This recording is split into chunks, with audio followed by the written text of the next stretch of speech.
पवित्र माघ सप्तमी कोणार्क चंद्रभागारे पवित्र तीर्थ पुष्करिणी रे बुड़ पकाइछन्ति लक्षाधिक श्रद्धालु।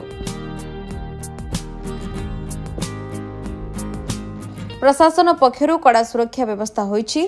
माघ मास शुक्ल पक्ष सप्तमी तिथि सूर्य देवतांक जन्मतिथि, जहाकु नै चलचंचल पुरी अर्कक्षेत्र कोणार्क।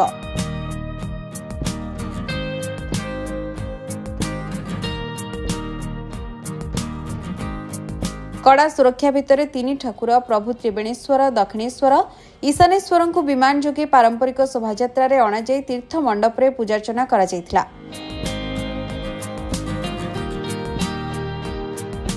भोर 4:30 रे महाप्रभुक स्वतंत्र नीतिकांति और महास्नान करा जायथिला।